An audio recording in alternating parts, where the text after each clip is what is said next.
You're probably here to talk about the vision. What are we trying to do here? I think you get an idea of some of that. I don't want to talk a lot about knowing what the architecture is supposed to look like because we don't know. We know it's going to be good. We know that we have the opportunity and there's processes in place for the city to do that. But we know there's certain principles in the ideas that we'd like to do. And the principles are pretty simple.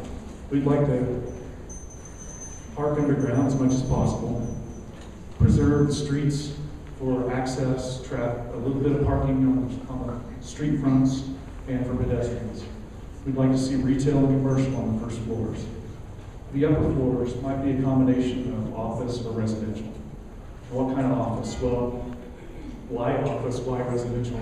We think there's some, I think you may have heard this, there may be some missing products. One of those products in the city limits are really open columned office space. We don't have a lot of that. We have a lot of stick frame buildings, and we have a lot of small cut up spaces for offices.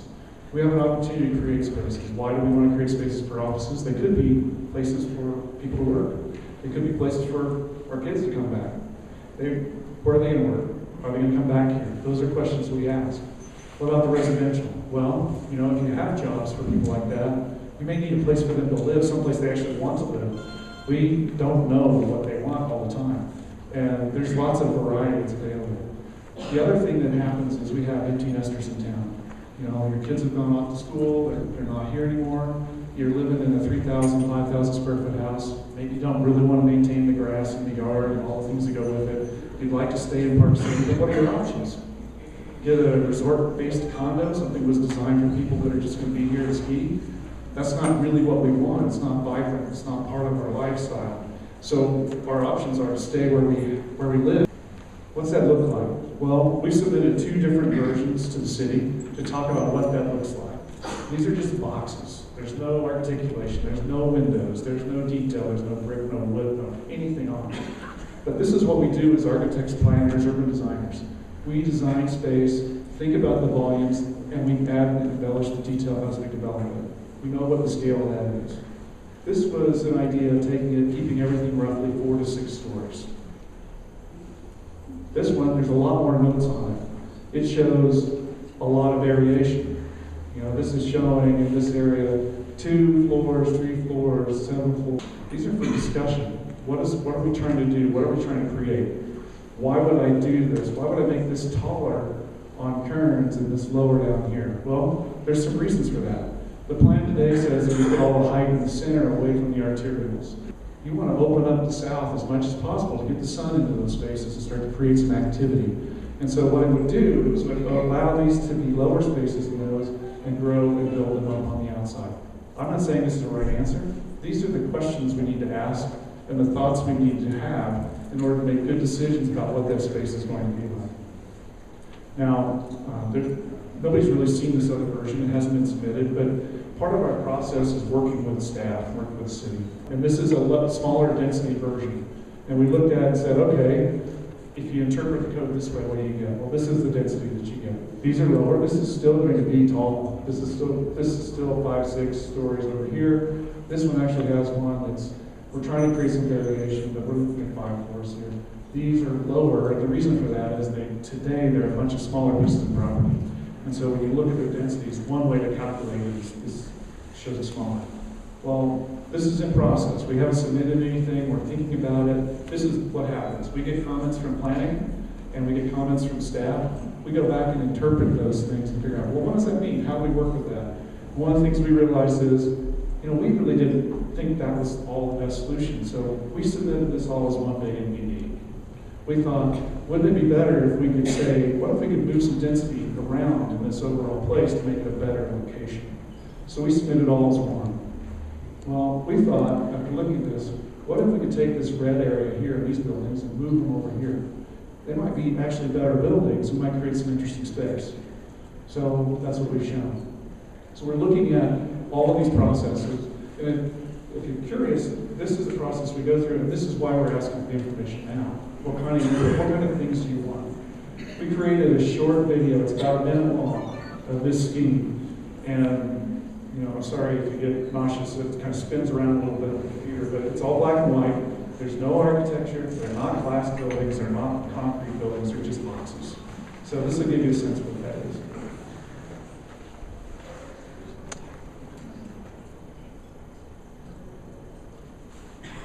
So it gives you a sense. We're just coming down. This is Bonanza Drive. Now we're going on Kearns. We're going across the street from Kearns, and we're looking at the center. This is basically where the yard is today. This is the Emporium building. This is home. This is Woodbine Way. And then you're looking at Homestake right there. We redeveloped, and we're zooming out. We wanted to make sure. I know it's kind of dizzy, but we want to make sure you knew where you were when we were moving around. So zoom back out to take a look at it. We're going to go back down to Bonanza. You get a sense for what we're talking about. What could happen along Bonanza Drive. So we're coming down Bonanza Drive right here, and we're going to come down, and this is Munchkin, where the existing street is. And we're going to go down, that would be a commercial street. And we're going to move into the Market Street. We're going to stop right at the end, looking back across, get a sense for what the scale is. Why would you take the interior core of that and create some sort of thing? Well, you can see the opportunity to start to get a sense of the scale. You could have high-start firms there. You could have some sort of market. You could have events and activities, or you could just hang out there. You know, there's opportunities for space. This is all black and white sketch. Maybe it's not all that exciting, but it gives you a sense for what the scale of it might be and what might happen in a space like that. Now, is this going to happen all at once? No. This doesn't happen overnight. I mean, you don't just go in and get your approval and then you go build it all. It's not like we're building, I don't know, City Center in Las Vegas. I mean, they went in, they built the whole thing, they got a new town. This is going to happen over time. And and talk to Stephen Price of a group called Urban Advantage, and he says a lot of studies about how you change the urban fabric. This is a redevelopment area in Denver. And honestly, it's not that much different than what we have, except for maybe the building stock's a little nicer. So this might show how it might evolve over time. You come in and you start to build a street presence on a corner. Start to develop what's happening. You start to see a little bit more interest, a little bit more action. Let me go back. When you look at that, there's nothing going on there. There's people driving to buildings and driving away from buildings. Now we're starting to see something happen in the space. Then you start to build a little bit more infrastructure. You start to see the trees come in. You start to see a little bit more sidewalk. You see different activities and landscape features that come together. And as you get to the last phase, you start to see the build out of the total project. What's interesting about this kind of process is it creates a real fabric. It creates a tapestry of buildings. We're not coming in and building one big building, one style, one thing. We're going to develop this over time as the market demands for the people that are looking for spaces. And that's a difference. It's not a strip mall. We're not going to build it out and we're just going to rent out pieces. You're going to have things that come together in a logical sense, in a logical way over time. And it gives you an idea. So one of the other things that we've talked about briefly is solving different problems and solutions and opportunities. And we talked briefly about the conference center. There's discussion going on. We call it the network facility, they call it a convention. There's lots of different ways to look at it. It's not a giant space. It's competing with markets that the hotels have. And we do have a need for some exposition space and exhibit space and some other activities that make use. The city's looking at that in conjunction with the chamber. We think this might be a good spot for it. And it's going to take some height. You're going to need some clear span space, 40 feet plus or minus, for that kind of use. This might be a good place to put that. So that gives you an idea of some of the things we're thinking about. We got lots of questions, lots of opportunities. You know, we talk about all these things all the time in town. You know, what is height? What is sprawl and density? Somebody once told me, as Park Heights where it gets both. You know, what is open space?